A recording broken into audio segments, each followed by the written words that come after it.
शब्दार्थाः,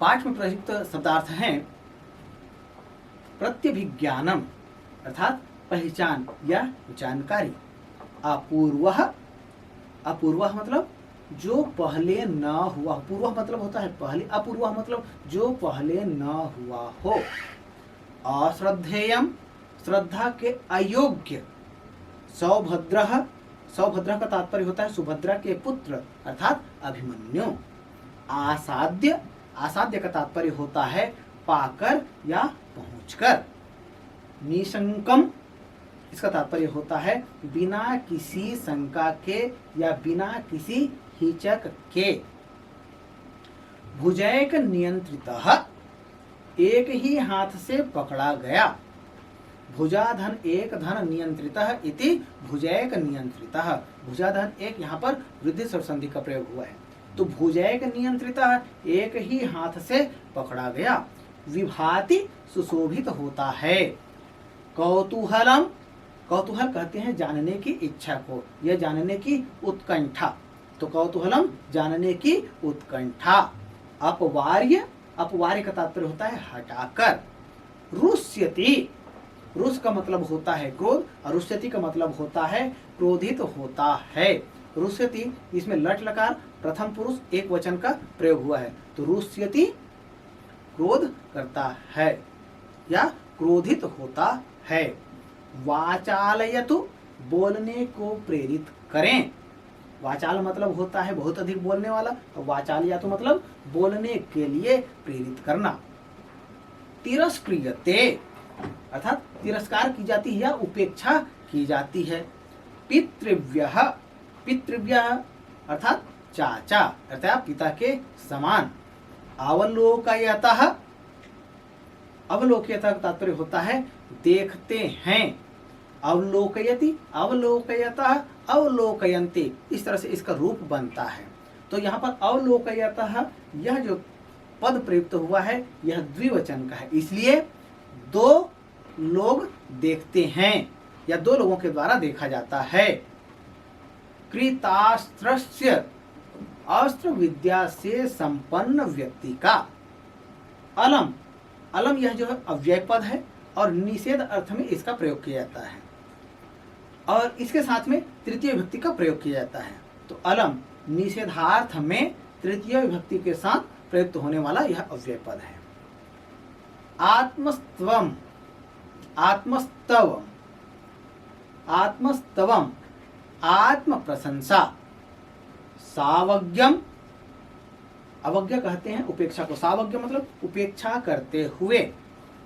पदाति, पदाति का तात्पर्य होता है पैदल चलने वाला, उपसर्पतु, उपसर्पतु मतलब पास जाओ, एहि, एहि का तात्पर्य होता है आओ, उत्सिक्तः गर्व से युक्त, दर्प प्रशणम, दर्प कहते हैं घमंड को और प्रशणम मतलब होता है, प्रश्न मतलब शांत करना, दर्प प्रशणम घमंड को शांत करना, गृहीतः, गृहीतः का मतलब होता है पकड़ा गया, मध्यमः, मध्यमः का मतलब होता है बीच का और यहाँ पर प्रयुक्त हुआ है भीम के लिए, भीम के लिए क्यों प्रयुक्त हुआ है, भीम के लिए इसलिए प्रयुक्त हुआ है क्योंकि अर्जुन से बड़े हैं भीम, भीम से बड़े हैं युधिष्ठिर, तो इस तरह से भीम जो हैं युधिष्ठिर और अर्जुन के मध्य आते हैं, इसलिए भीम के लिए यहाँ पर मध्यमा शब्द का प्रयोग किया गया है, तातः, तातः का तात्पर्य होता है पिता, प्रहरणम, प्रहरणम का मतलब होता है हथियार, व्यपनयतु अर्थात दूर करें, तो इस तरह से हमारे पाठ्य पुस्तक में जो शब्दार्थ दिए हुए हैं वे ये हैं और निश्चित रूप से इन शब्दार्थों के यदि हम भली भांति जानेंगे तो हम पाठ को भी भली भांति समझ सकते हैं। तो प्यारे बच्चों, अभी हमने पाठ पढ़ा प्रत्यभिज्ञानम और उस पाठ के भी हमने शब्दार्थ देखा। अब ये जो पाठ हमने पढ़ा है इसके आधार पर विभिन्न परीक्षाओं में तरह तरह के प्रश्न पूछे जाते हैं। किस तरह के प्रश्न पूछे जाते हैं, एक नमूना के रूप में आपके पाठ्य पुस्तक में ये जो अभ्यास दिए हुए हैं, आइए इन्हें हम हल करने का प्रयास करते हैं। निर्देश है अधोलिखितानां प्रश्नानां उत्तराणि संस्कृत भाषया लिखत। प्यारे बच्चों, प्रश्न जो होते हैं इनके निर्देश को पहले समझना आवश्यक होता है। विभिन्न परीक्षाओं में आजकल जो प्रश्न पूछे जाते हैं उनके निर्देश संस्कृत में होते हैं। तो निर्देश में क्या कहा गया है इसको भली भांति पहले समझें, फिर उत्तर देने का प्रयास करें। निर्देश है अधोलिखितानां प्रश्नानां उत्तराणि संस्कृत भाषया लिखत। इसका तात्पर्य होता है नीचे लिखे हुए प्रश्नों के उत्तर संस्कृत भाषा में लिखिए, ये कहा गया है। अर्थात यहाँ जो प्रश्न अभी दिए जाएंगे उनके उत्तर आपको किस में लिखना है? संस्कृत में लिखना है। कभी कभी हो सकता है प्रश्न ये ही हो और उनके उत्तर आपको हिंदी में लिखने के लिए भी कहा जाए, तो हम इन प्रश्नों के उत्तर संस्कृत और हिंदी दोनों में तैयार करेंगे। आइए प्रश्न लेते हैं। प्रश्न है भीमसेनेन कः गृहीतः। भीमसेन के द्वारा कौन पकड़ लिया गया था? पाठ हमने पढ़ा है, तो पाठ के आधार पर ही हमें उत्तर देना है। तो को किसने पकड़ा था? भीम के द्वारा कौन पकड़ लिया गया था? बिल्कुल सही, अभिमन्यु। तो उत्तर लिखेंगे भीमसेन। ध्यान दीजिएगा, जब उत्तर देते हैं, उत्तर देते समय हम यथासंभव प्रश्न की भाषा का उपयोग करते हुए उत्तर लिखें। यह प्रश्न है भीमसेन कः गृहीतः। भीमसेन के द्वारा कौन पकड़ लिया गया था? तो उत्तर लिखेंगे। ध्यान दीजिए, ये जो प्रश्न है इसमें से कह जो शब्द है यह प्रश्नवाचक शब्द है। इसके स्थान पर हम उत्तरवाचक शब्द स्थापित करें तो हमारा उत्तर बन जाएगा। तो ऐसा करते हैं। तो भीमसेनेन कह के स्थान पर लिखना है क्या? अभिमन्यु। भीमसेनेन अभिमन्यु गृहीतः। भीमसेन के द्वारा अभिमन्यु पकड़ लिया गया था। हो गया, बस इतना ही करना है। चलिए आगे बढ़ते हैं। हमारा अगला प्रश्न है अभिमन्यु कथम गृहीतः आसीत्। अभिमन्यु कैसे पकड़ लिया गया था? कथम मतलब कैसे या किस प्रकार से। अभिमन्यु किस प्रकार से पकड़ लिया गया था? क्या वह युद्ध करते हुए पकड़ा गया था? नहीं, उसके समक्ष जो सैनिक आया था वो शस्त्र विहीन था, और शस्त्र विहीन था इसलिए अभिमन्यु ने उस पर बाण नहीं चलाया, इसलिए वह पकड़ा गया था। तो अभिमन्यु अशस्त्रेण भीमेन या भीमसेनेन बाहुभ्याम गृहीतः आसीत्। भीमसेन शस्त्र विहीन भीमसेन के द्वारा भुजाओं के बल से पकड़ लिया गया था। बस चलिए आगे बढ़ते हैं। अगला प्रश्न है भीमसेनेन वृहन्नलया च पृष्टः अभिमन्युः किमर्थम उत्तरम न ददाति। भीमसेन और वृहन्नला के द्वारा पूछे जाने पर अभिमन्यु किस लिए उत्तर नहीं देता है? उत्तर क्यों नहीं देता था? उत्तर इसलिए नहीं देता था क्योंकि उसको बंदी बना लिया गया था। तो बंदी बना लिए जाने से वह रुष्ट हो गया था, अर्थात वह नाराज था, इसलिए कोई उत्तर नहीं देना चाहता था, कुछ बोलना वह नहीं चाहता था। तो उत्तर लिखेंगे अभिमन्यु भटेन गृहीतेन रुष्टः आसीत्। अभिमन्यु जो है उस भट के द्वारा, उस सिपाही के द्वारा पकड़ लिए जाने पर रुष्ट था, अतः भीमसेनेन वृहन्नलया च पृष्टः अभिमन्युः उत्तरम न ददाति। अर्थात भीमसेन उस भट सिपाही के द्वारा पकड़ लिया गया था, इसलिए वह नाराज था, इसलिए वह भीम और अर्जुन के द्वारा पूछे जाने पर भी कोई उत्तर नहीं देता है। ऐसा कहें, हो गया। चलिए आगे बढ़ते हैं। अगला निर्देश है अधोलिखित वाक्येषु प्रकटित भावम चिनुत। अर्थात नीचे लिखे हुए वाक्यों में जो भाव प्रकट हुआ है अर्थात उसका केंद्रीय भाव क्या है, इसको चुन कर लिखना है, ये कहा गया है। तो वाक्य क्या है देखते हैं। वाक्य है भोः को नु खल्वेषः येन भुजैक नियंत्रितो बलाधिकेनापि न पीड़ितः अस्मि। ये वाक्य है। भो नु खल्वेषः, यह निश्चित रूप से कौन है, येन जिसके भुजा एक ही भुजा के द्वारा नियंत्रित किए जाने पर बलाधिकेनापि बल अधिक होने पर भी न पीड़ितः अस्मि, मैं पीड़ित या दुखी नहीं हुआ हूं। ये वाक्य है। और इस वाक्य में क्या केंद्रीय भाव है, इसके लिए 3 कोष्टक में शब्द दिए हुए हैं। वे शब्द हैं विस्मयः, भयं, जिज्ञासा। अब इन तीनों में से कौन सा इसका केंद्रीय भाव वाला वाक्य है, कौन सा केंद्रीय भाव है, इसका हमें चयन करना है। तो यह जो वाक्य आया है इसमें भोः को नु खल्वेषः येन भुजैक नियंत्रितो बलाधिकेनापि न पीड़ितः अस्मि, अर्थात कौन है जिसके एक ही बल के द्वारा मुझको पकड़ लिया गया और फिर भी मैं पीड़ित नहीं हुआ। ये क्या था, ये भय था क्या, नहीं। ये आश्चर्य था क्या, नहीं। ये जानने की इच्छा थी, इसलिए उत्तर क्या होगा, जिज्ञासा। इस वाक्य का केंद्रीय भाव है जिज्ञासा, ऐसा लिख दीजिए, हो गया। चलिए आगे बढ़ते हैं। अगला वाक्य है कथम कथम अभिमन्युर्नाम, कथम कथम अभिमन्युर्नाम हम, कैसे कैसे ये मुझे अभिमन्यु इस नाम से संबोधित कर रहे हैं। ये इसका हिंदी हुआ। अब इसके केंद्रीय भाव के जो शब्द दिए गए हैं वे शब्द हैं आत्म प्रशंसा, स्वाभिमानः, दैन्यम।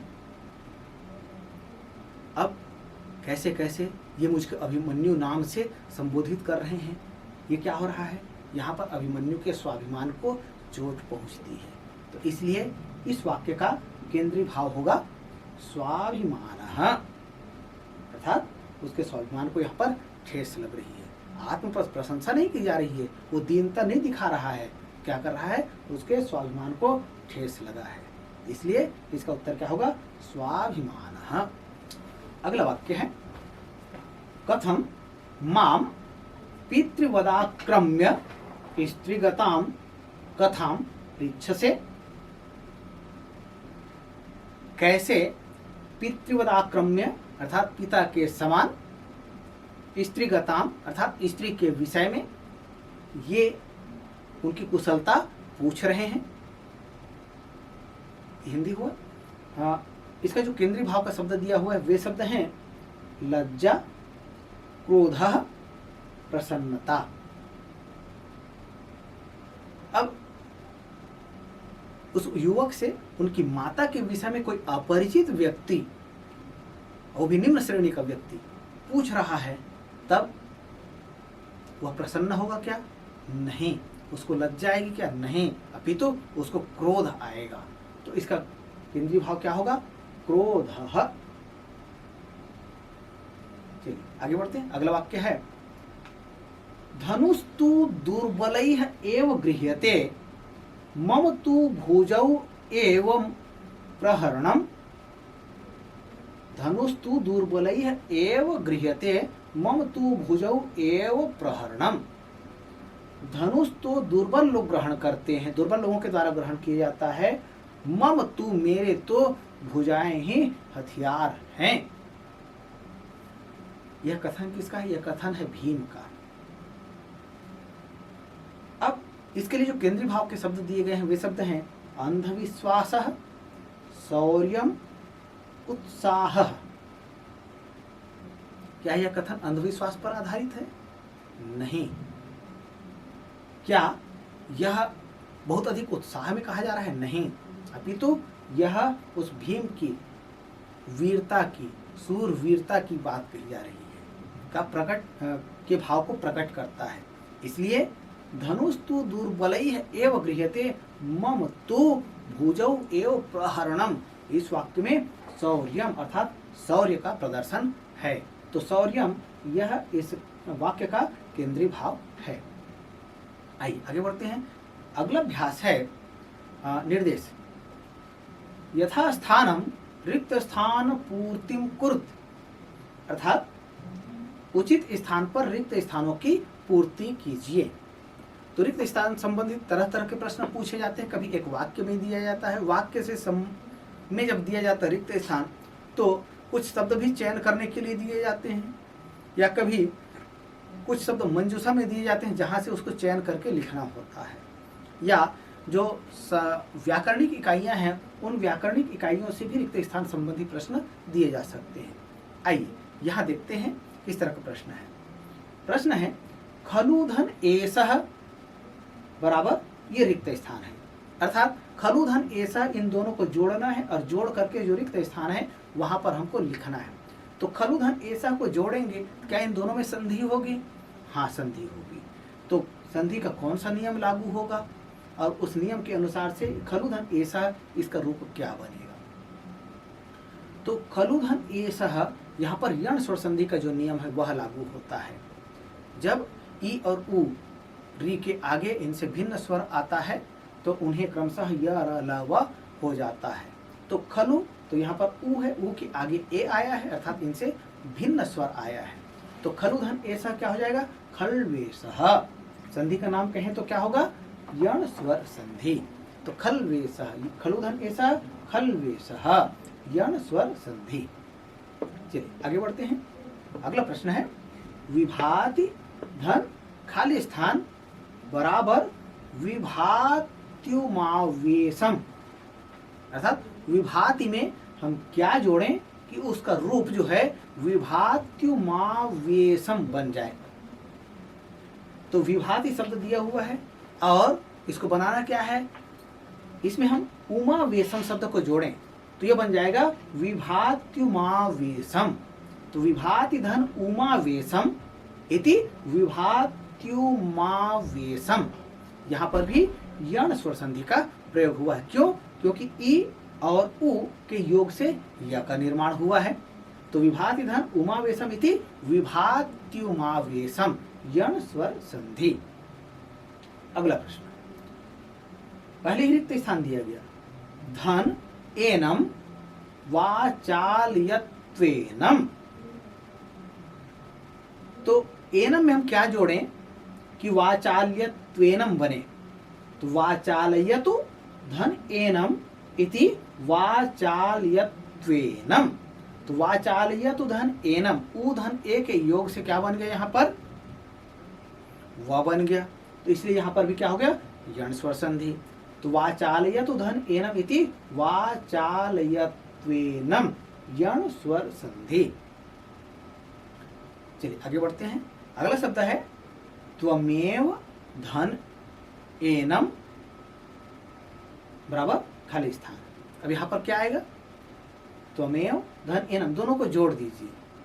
अ के आगे ए आया है तो अ के आगे ए आने पर क्या हो जाता है? ऐ हो जाता है, अर्थात उसको वृद्धि हो जाता है, तो वृद्धि स्वर संधि बनेगा। तो त्वमेव धन एनम इति त्वमेवैनम, वृद्धि स्वर संधि। आगे बढ़ते हैं। अगला शब्द है यातु धन खाली स्थान बराबर यात्विति। क्या होगा? यातु धन इति बराबर यात्विति। यहां कौन सी संधि होगी? यहां भी उ के आगे ई आया है और दोनों मिलकर क्या बनता है? व बन जाता है, इसलिए यहां भी यण स्वर संधि का प्रयोग हुआ। चलिए आगे बढ़ते हैं। अगला शब्द है खाली स्थान धन इति बराबर धनंजयायेति। अब यहां पर इति को जोड़ना, किस में जोड़ेंगे? तो धनंजयाय धन इति बराबर धनंजयायेति। तो धनंजयाय धन इति, धनंजयाय, अ के आगे ई आया और दोनों मिलकर क्या बन जाता है? यह बन जाता है, इसलिए यहां भी यण स्वर संधि का प्रयोग हुआ। तो इस तरह से संधि संबंधित रिक्त स्थान यहाँ दिया हुआ था, इसको हमने हल किया। तो यहाँ पर जो अभ्यास दिया गया हुआ है ये केवल एक नमूना मात्र है। इसके आधार पर हम जो पाठ पढ़े हैं वहाँ से भी कुछ प्रश्न इस तरह के पूछे जा सकते हैं। तो यहाँ जो प्रश्न है ये केवल नमूना मात्र है। आइए आगे बढ़ते हैं। हमारा अगला अभ्यास है निर्देश। निर्देश है अधोलिखितानां प्रश्नानां उत्तराणि संस्कृत भाषया लिखत। प्यारे बच्चों, प्रश्न जो होते हैं इनके निर्देश को पहले समझना आवश्यक होता है। विभिन्न परीक्षाओं में आजकल जो प्रश्न पूछे जाते हैं उनके निर्देश संस्कृत में होते हैं। तो निर्देश में क्या कहा गया है इसको भली भांति पहले समझें, फिर उत्तर देने का प्रयास करें। निर्देश है अधोलिखितानां प्रश्नानां उत्तराणि संस्कृत भाषया लिखत। इसका तात्पर्य होता है नीचे लिखे हुए प्रश्नों के उत्तर संस्कृत भाषा में लिखिए, ये कहा गया है। अर्थात यहाँ जो प्रश्न अभी दिए जाएंगे उनके उत्तर आपको किस में लिखना है? संस्कृत में लिखना है। कभी कभी हो सकता है प्रश्न ये ही हो और उनके उत्तर आपको हिंदी में लिखने के लिए भी कहा जाए, तो हम इन प्रश्नों के उत्तर संस्कृत और हिंदी दोनों में तैयार करेंगे। आइए प्रश्न लेते हैं। प्रश्न है भीमसेनेन कः गृहीतः। भीमसेन के द्वारा कौन पकड़ लिया गया था? पाठ हमने पढ़ा है, तो पाठ के आधार पर ही हमें उत्तर देना है। तो कोई किसने पकड़ा था? भीम के द्वारा कौन पकड़ लिया गया था? बिल्कुल सही, अभिमन्यु। तो उत्तर लिखेंगे भीमसेन। ध्यान दीजिएगा, जब उत्तर देते हैं, उत्तर देते समय हम यथासंभव प्रश्न की भाषा का उपयोग करते हुए उत्तर लिखें। यह प्रश्न है भीमसेन कः गृहीतः। भीमसेन के द्वारा कौन पकड़ लिया गया था? तो उत्तर लिखेंगे। ध्यान दीजिए, ये जो प्रश्न है इसमें से कह जो शब्द है यह प्रश्नवाचक शब्द है। इसके स्थान पर हम उत्तरवाचक शब्द स्थापित करें तो हमारा उत्तर बन जाएगा। तो वैसा करते हैं। तो भीमसेनेन कह के स्थान पर लिखना है क्या? अभिमन्यु। भीमसेनेन अभिमन्यु गृहीतः। भीमसेन के द्वारा अभिमन्यु पकड़ लिया गया था। हो गया, बस इतना ही करना है। चलिए आगे बढ़ते हैं। हमारा अगला प्रश्न है अभिमन्यु कथम गृहीतः आसीत्। अभिमन्यु कैसे पकड़ लिया गया था? कथम मतलब कैसे या किस प्रकार से। अभिमन्यु किस प्रकार से पकड़ लिया गया था? क्या वह युद्ध करते हुए पकड़ा गया था? नहीं, उसके समक्ष जो सैनिक आया था वो शस्त्र विहीन था, और शस्त्र विहीन था इसलिए अभिमन्यु ने उस पर बाण नहीं चलाया, इसलिए वह पकड़ा गया था। तो अभिमन्यु अशस्त्रेण भीमेन या भीमसेनेन बाहुभ्याम गृहीतः आसीत्। भीमसेन शस्त्र विहीन भीमसेन के द्वारा भुजाओं के बल से पकड़ लिया गया था। बस चलिए आगे बढ़ते हैं। अगला प्रश्न है भीमसेनेन वृहन्नलया च पृष्टः अभिमन्युः किमर्थम उत्तरम न ददाति। भीमसेन और वृहन्नला के द्वारा पूछे जाने पर अभिमन्यु किस लिए उत्तर नहीं देता है? उत्तर क्यों नहीं देता था? उत्तर इसलिए नहीं देता था क्योंकि उसको बंदी बना लिया गया था। तो बंदी बना लिए जाने से वह रुष्ट हो गया था, अर्थात वह नाराज था, इसलिए कोई उत्तर नहीं देना चाहता था, कुछ बोलना वह नहीं चाहता था। तो उत्तर लिखेंगे अभिमन्यु भटेन गृहीतेन रुष्टः आसीत्। अभिमन्यु जो है उस भट्ट के द्वारा, उस सिपाही के द्वारा पकड़ लिए जाने पर रुष्ट था, अतः भीमसेनेन वृहन्नलया च पृष्टः अभिमन्युः उत्तरम न ददाति। अर्थात भीमसेन उस भट्ट सिपाही के द्वारा पकड़ लिया गया था, इसलिए वह नाराज था, इसलिए वह भीम और अर्जुन के द्वारा पूछे जाने पर भी कोई उत्तर नहीं देता है। ऐसा कहें, हो गया। चलिए आगे बढ़ते हैं। अगला निर्देश है अधोलिखित वाक्येषु प्रकटित भावम चिनुत, अर्थात नीचे लिखे हुए वाक्यों में जो भाव प्रकट हुआ है, अर्थात उसका केंद्रीय भाव क्या है, इसको चुनकर लिखना है, ये कहा गया है। तो वाक्य क्या है देखते हैं। वाक्य है भोः को नु खल्वेषः येन भुजैक नियंत्रितो बलाधिकेनापि न पीड़ितः अस्मि। ये वाक्य है। भो नु खल्वेषः, यह निश्चित रूप से कौन है, येन जिसके भुजा, एक ही भुजा के द्वारा नियंत्रित किए जाने पर, बलाधिकेनापि, बल अधिक होने पर भी, न पीड़ितः अस्मि, मैं पीड़ित या दुखी नहीं हुआ हूं। ये वाक्य है। और इस वाक्य में क्या केंद्रीय भाव है, इसके लिए 3 कोष्टक में शब्द दिए हुए हैं। वे शब्द हैं विस्मयः, भयं, जिज्ञासा।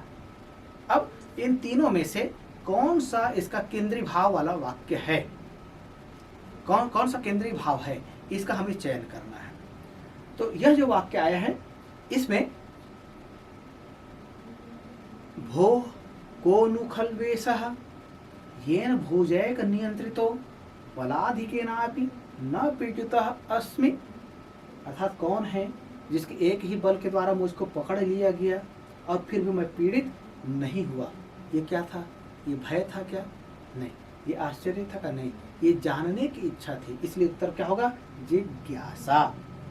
इस वाक्य का केंद्रीय भाव है जिज्ञासा। ऐसा लिख दीजिए, हो गया। चलिए आगे बढ़ते हैं। अगला वाक्य है कथम कथम अभिमन्युर्नाम, कथम कथम अभिमन्युर्नाम हम, कैसे कैसे ये मुझे अभिमन्यु इस नाम से संबोधित कर रहे हैं। ये इसका हिंदी हुआ। अब इसके केंद्रीय भाव के जो शब्द दिए गए हैं वे शब्द हैं आत्म प्रशंसा, स्वाभिमानः, दैन्यम। अब कैसे कैसे ये मुझको अभिमन्यु नाम से संबोधित कर रहे हैं, ये क्या हो रहा है? यहाँ पर अभिमन्यु के स्वाभिमान को चोट पहुंचती है, तो इसलिए इस वाक्य का केंद्रीय भाव होगा स्वाभिमानः, अर्थात उसके स्वाभिमान को यहाँ पर ठेस लग रही है। आत्म प्रशंसा नहीं की जा रही है, वो दीनता नहीं दिखा रहा है, क्या कर रहा है? उसके स्वाभिमान को ठेस लगा है, इसलिए इसका उत्तर क्या होगा? स्वाभिमानः।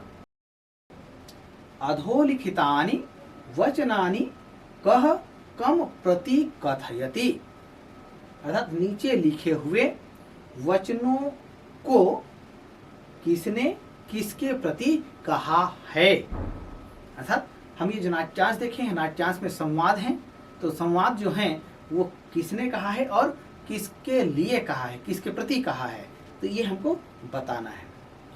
यथा, जैसे एक उदाहरण दिया है, आर्य अभिभाषण कौतूहलम में महत, अर्थात आर्य अभिभाषण कौतूहलम में महत, इससे वार्तालाप की जिज्ञासा बहुत अधिक हो रही है। किसको? मुझको इससे वार्तालाप की जिज्ञासा बहुत अधिक हो रही है। किसने कहा? वृहन्नला कम प्रति भीमसेनम प्रति, भीमसेन के प्रति वृहन्नला ने कहा था। ये एक उदाहरण है। तो इसी तरह से कुछ वाक्य और दिए जाएंगे भी। उन वाक्यों में आपको यह पहचानना है कि किसने कहा और किसके प्रति कहा है। आइए देखते हैं। वाक्य है कथमिदानीं सावज्ञमेव माम हस्यते, ये किसने कहा और किसके प्रति कहा? तो कथमिदानीं साविज्ञमेव माम हस्यते, तो किसने कहा कि ये दोनों मुझे अवज्ञा पूर्वक अर्थात उपेक्षा पूर्वक मुझको लक्ष्य करके हंस रहे हैं। ये कथन है अभिमन्यु का। तो उत्तर क्या होगा? कह अभिमन्यु कम प्रति, तो भीमार्जुनौ, भीम और अर्जुन दोनों के प्रति इस वाक्य को कहा गया है। तो कह किसने कहा? अभिमन्यु कम प्रति भीमार्जुनौ। चलिए आगे बढ़ते हैं। अगला वाक्य है अशस्त्रेण्येत्यभिधीयताम्, अर्थात अशस्त्रेण इति अभिधीयताम, बिना शस्त्र वाले यह भी कहो। ऐसा किसने कहा? यह कथन भी अभिमन्यु का है। और किसके प्रति कहा? भीमसेन के प्रति कहा। तो अभिमन्यु कह उक्तवान, तो अभिमन्यु उक्तवान कम प्रति, तो भीमसेनम प्रति उक्तवान, ये कहेंगे। चलिए आगे बढ़ते हैं। अगला वाक्य है पूज्यतमस्य क्रियताम पूजा, अर्थात जो पूजा के अन्यतम योग्य हैं इनकी पूजा की जानी चाहिए। ये किसने कहा? ये कहा था, हमने पाठ जो पढ़ा उस पाठ में आए हैं। तो उत्तरः, राजा का पुत्र जो उत्तर है उसने कहा था। तो उत्तरः, उत्तर ने कहा था। किससे कहा था? राजानम, राजा के प्रति कहा था। अगला वाक्य, शांतम पापम धनुस्तु दुर्बलैः एव गृह्यते।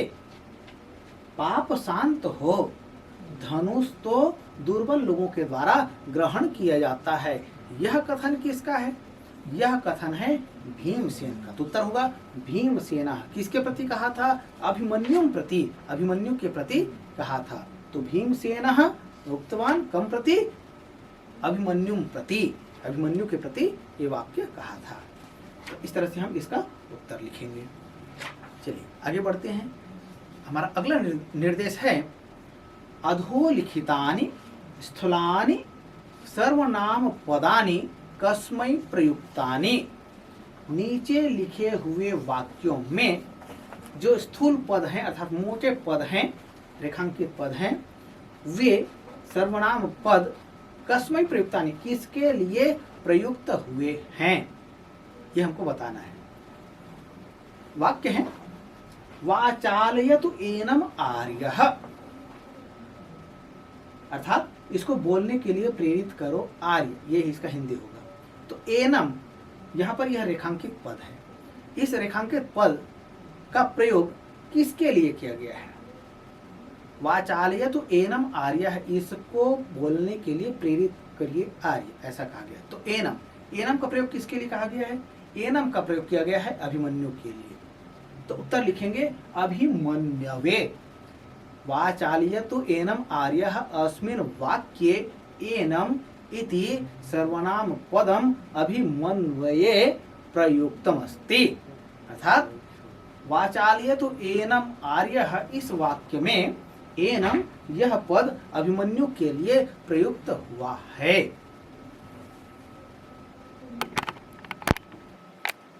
अगला वाक्य लेते हैं। किमर्थम तेन पदातिना गृहीतः। किमर्थम, किस कारण से, तेन उसके द्वारा, पदातिना उस पैदल के द्वारा, गृहीतः पकड़ लिए गए, ये कहा गया। तो तेन यहाँ पर ये क्या है? ये रेखांकित पद है। तो तेन के स्थान पर प्रयुक्त होने, तेन किसके लिए प्रयुक्त हुआ है? तो उस पदाति अर्थात उस पैदल चलने वाले सिपाही। तो पैदल चलने वाला सिपाही कौन था? वो भीमसेन था। तो किमर्थम तेन पदातिना गृहीतः अस्मिन् वाक्ये तेन इति सर्वनाम पदम भीमसेनाय प्रयुक्तम अस्ति, अर्थात इस वाक्य में तेन शब्द का प्रयोग जो है भीमसेन के लिए हुआ है। हो गया उत्तर। चलिए आगे बढ़ते हैं। अगला वाक्य है कथम न माम अभिवादयसि। अब यहां पर माम, यह जो पद है यह रेखांकित पद है। अब माम का प्रयोग किसके लिए किया गया है? ये कहा गया है कथम न माम अभिवादयसि, किस, कैसे तुम मेरा अभिवादन नहीं कर रहे हो। इस वाक्य में माम, इस पद का प्रयोग किसके लिए प्रस्तुत नाट्यांश में हुआ है? तो कथम न माम अभिवादयसि अस्मिन् वाक्ये माम इति सर्वनाम पदम राज्ञे प्रयुक्तम अस्ति, अर्थात इस वाक्य में माम पद का प्रयोग राजा के लिए हुआ है, ऐसा कहेंगे। हो गया। चलिए आगे बढ़ते हैं। अगला वाक्य है मम तु भुजौ एव प्रहरणम, मेरी तो भुजा ही हथियार है। ऐसा किसने कहा? यह जो कथन है इस वाक्य में मम, यह रेखांकित पद है। तो मम का प्रयोग किसके लिए किया गया है? तो मम तु भुजौ एव प्रहरणम अस्मिन् वाक्ये मम इति पदम भीमसेनाय प्रयुक्तम। अर्थात मम तु भुजौ एव प्रहरणम, इस वाक्य में मम इस सर्वनाम पद का प्रयोग भीमसेन के लिए हुआ है। तो उत्तर क्या होगा? भीमसेनाय। चलिए आगे बढ़ते हैं। अगला वाक्य है अपूर्व इव ते हर्षो ब्रूहि केन विस्मितः। अपूर्व इव ते हर्षो, तुम्हारी प्रसन्नता जो है अपूर्व है, कहो किस लिए आश्चर्यचकित हो। तो इस वाक्य में ते, यह जो शब्द है यह रेखांकित पद है। ते किसके लिए प्रयुक्त हुआ है?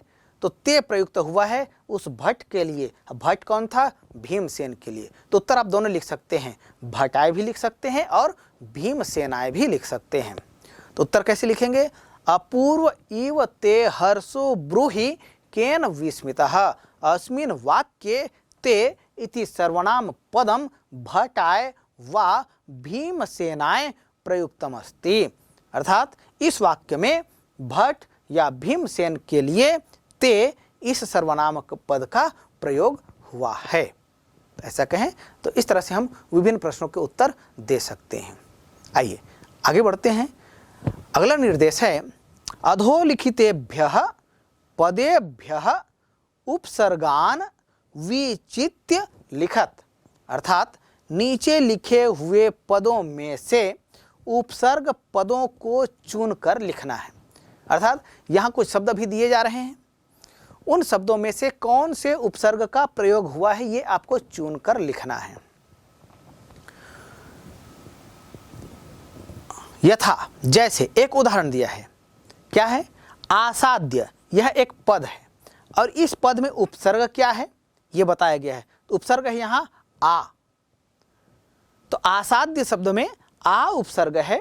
इसी तरह से अन्य जो भी शब्द दिए जाएंगे उन शब्दों में उपसर्ग को आपको चयन करके लिखना है। आइए उन शब्दों को देखते हैं। शब्द हैं अवतारितः। अवतारितः, इस शब्द में या इस पद में अव, यह उपसर्ग पद है। इसी तरह से विभाति, विभाति शब्द में उपसर्ग क्या है ये हमको चयन करके लिखना है। तो विभाति शब्द में उपसर्ग है वि। तो इस तरह से विभिन्न उपसर्गों को आपको चयन कर करके लिखना है। अगला शब्द है अभिभाषय। यहाँ उपसर्ग के रूप में प्रयुक्त उपसर्ग है अभि। भास धातु है, उसमें अभि उपसर्ग का योग हुआ है। आप सभी जानते हैं संस्कृत में 22 उपसर्ग होते हैं।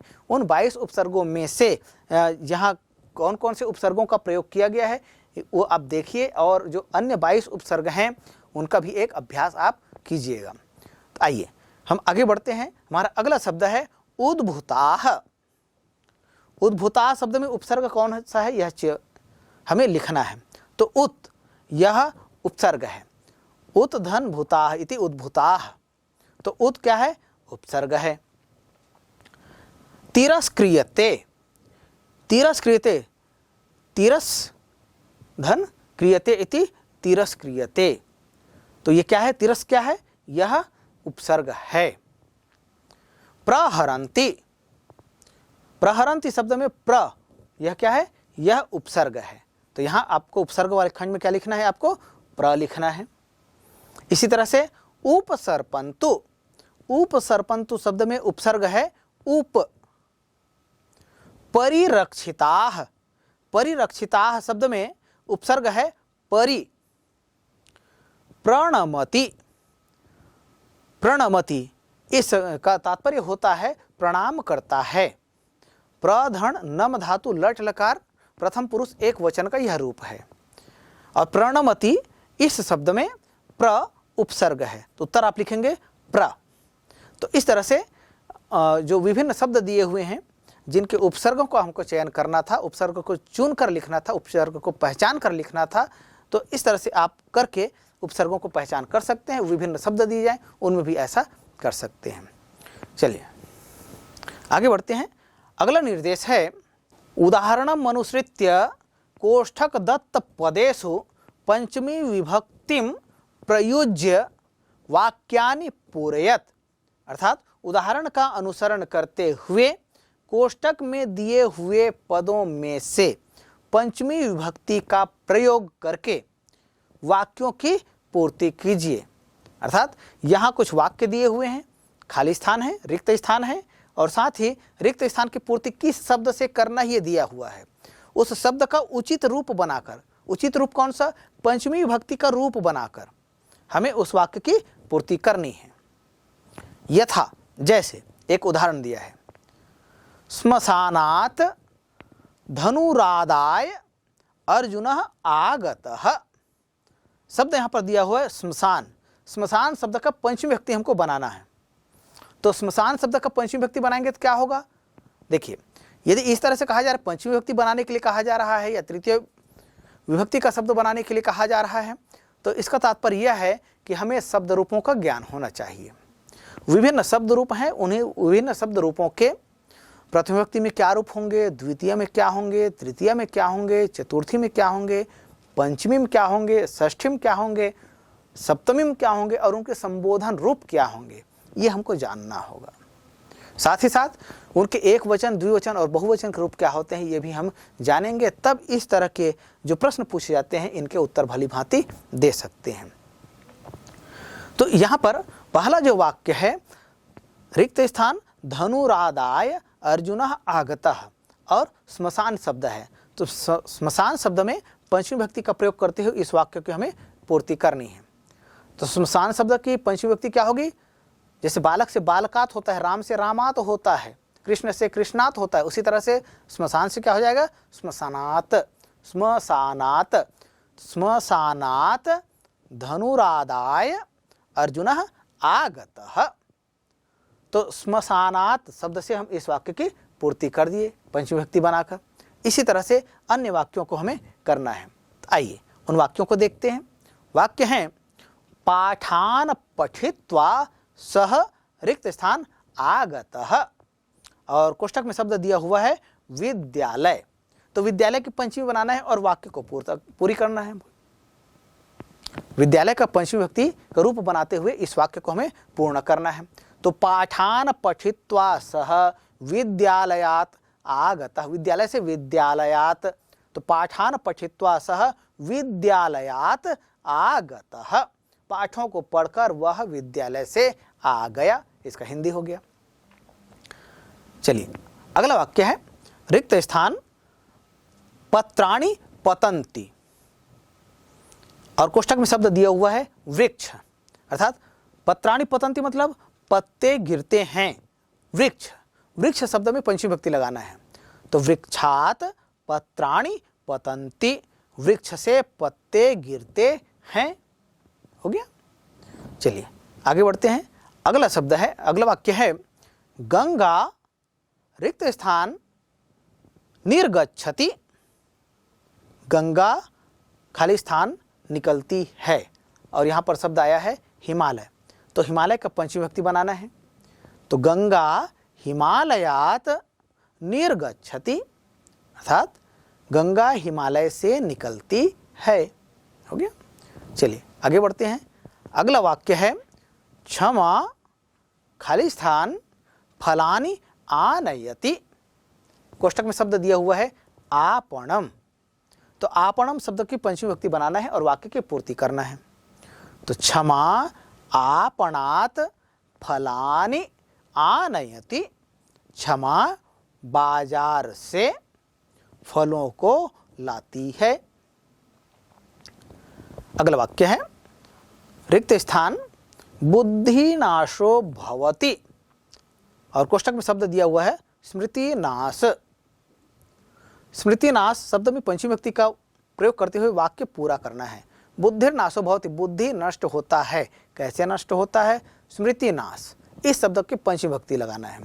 तो स्मृति नाशात बुद्धिर्नाशो भवति, स्मृति के नष्ट हो जाने से बुद्धि नष्ट हो जाती है।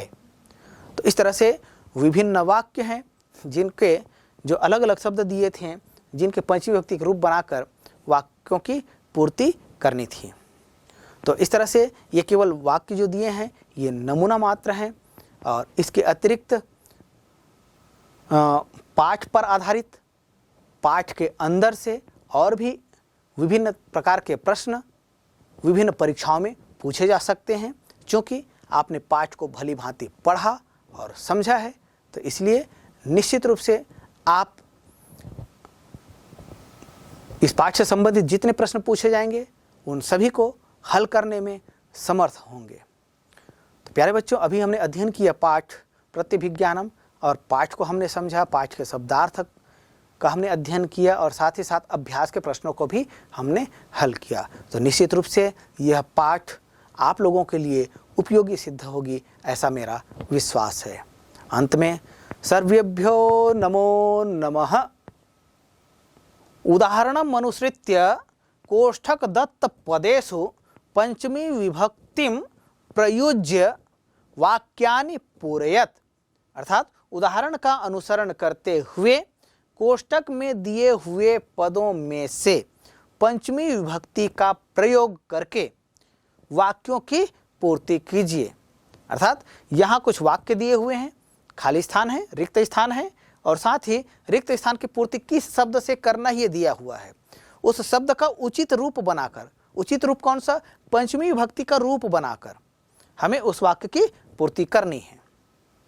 यथा, जैसे एक उदाहरण दिया है, श्मशानात् धनुरादाय अर्जुनः आगतः।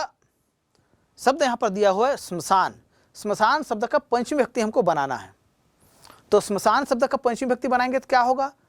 देखिए, यदि इस तरह से कहा जा रहा है, पंचमी विभक्ति बनाने के लिए कहा जा रहा है या तृतीय विभक्ति का शब्द बनाने के लिए कहा जा रहा है, तो इसका तात्पर्य यह है कि हमें शब्द रूपों का ज्ञान होना चाहिए। विभिन्न शब्द रूप हैं, उन्हें विभिन्न शब्द रूपों के प्रथम विभक्ति में क्या रूप होंगे, द्वितीय में क्या होंगे, तृतीय में क्या होंगे, चतुर्थी में क्या होंगे, पंचमी में क्या होंगे, षष्ठी में क्या होंगे, सप्तमी में क्या होंगे, और उनके संबोधन रूप क्या होंगे, ये हमको जानना होगा। साथ ही साथ उनके एक वचन, द्विवचन और बहुवचन के रूप क्या होते हैं, ये भी हम जानेंगे। तब इस तरह के जो प्रश्न पूछे जाते हैं, इनके उत्तर भली भांति दे सकते हैं। तो यहाँ पर पहला जो वाक्य है, रिक्त स्थान धनुरादाय अर्जुनः आगतः, और श्मशान शब्द है। तो श्मशान शब्द में पंचमी विभक्ति का प्रयोग करते हुए इस वाक्य की हमें पूर्ति करनी है। तो श्मशान शब्द की पंचमी विभक्ति क्या होगी? जैसे बालक से बालकात होता है, राम से रामात होता है, कृष्ण से कृष्णात होता है, उसी तरह से श्मशान से क्या हो जाएगा? श्मशानात। श्मशानात, श्मशानात धनुरादाय अर्जुनः आगतः। तो श्मशानात शब्द से हम इस वाक्य की पूर्ति कर दिए पंचमी विभक्ति बनाकर। इसी तरह से अन्य वाक्यों को हमें करना है। आइए उन वाक्यों को देखते हैं। वाक्य हैं, पाठान पठित्वा सह रिक्त स्थान आगतः, और कोष्ठक में शब्द दिया हुआ है विद्यालय। तो विद्यालय की पंचमी बनाना है और वाक्य को पूरी करना है। विद्यालय का पंचमी विभक्ति का रूप बनाते हुए इस वाक्य को हमें पूर्ण करना है। तो पाठान पठित्वा सह विद्यालयात आगतः, विद्यालय से विद्यालयात, तो पाठान पठित्वा सह विद्यालयात आगतः, पाठों को पढ़कर वह विद्यालय से आ गया। इसका हिंदी हो गया। चलिए अगला वाक्य है, रिक्त स्थान पत्राणि पतन्ति, और कोष्ठक में शब्द दिया हुआ है वृक्ष। अर्थात पत्राणि पतन्ति मतलब पत्ते गिरते हैं।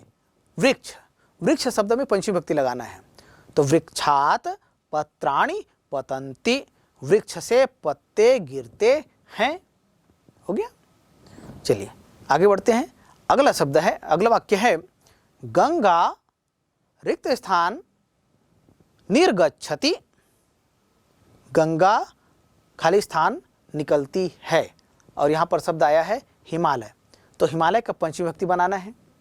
तो गंगा हिमालयात निर्गच्छति, अर्थात गंगा हिमालय से निकलती है। हो गया। चलिए आगे बढ़ते हैं। अगला वाक्य है, क्षमा खाली स्थान फलानि आनयति, कोष्ठक में शब्द दिया हुआ है आपणम। तो आपणम शब्द की पंचमी विभक्ति बनाना है और वाक्य की पूर्ति करना है। तो क्षमा आपणात फलानि आनयति, क्षमा बाजार से फलों को लाती है। अगला वाक्य है रिक्त स्थान बुद्धि नाशो भवति और कोष्टक में शब्द दिया हुआ है स्मृति नाश। स्मृति नाश शब्द में पंचमी विभक्ति का प्रयोग करते हुए वाक्य पूरा करना है। बुद्धि नाशो भवति, बुद्धि नष्ट होता है। कैसे नष्ट होता है? स्मृति नाश, इस शब्द की पंचमी विभक्ति लगाना है। तो स्मृति नाशात बुद्धि नाशो भवति, स्मृति के नष्ट हो जाने से बुद्धि नष्ट हो जाती है। तो इस तरह से विभिन्न वाक्य हैं जिनके जो अलग अलग शब्द दिए थे, जिनके पंचमी विभक्ति के रूप बनाकर वाक्यों की पूर्ति करनी थी।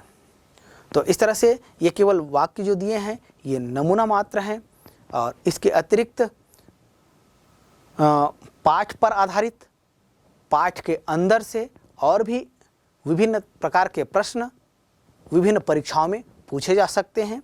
क्योंकि आपने पाठ को भली भांति पढ़ा और समझा है, तो इसलिए निश्चित रूप से आप इस पाठ से संबंधित जितने प्रश्न पूछे जाएंगे उन सभी को हल करने में समर्थ होंगे। तो प्यारे बच्चों, अभी हमने अध्ययन किया पाठ प्रत्यभिज्ञानम और पाठ को हमने समझा, पाठ के शब्दार्थ का हमने अध्ययन किया और साथ ही साथ अभ्यास के प्रश्नों को भी हमने हल किया। तो निश्चित रूप से यह पाठ आप लोगों के लिए उपयोगी सिद्ध होगी, ऐसा मेरा विश्वास है। अंत में सर्वेभ्यो नमो नमः।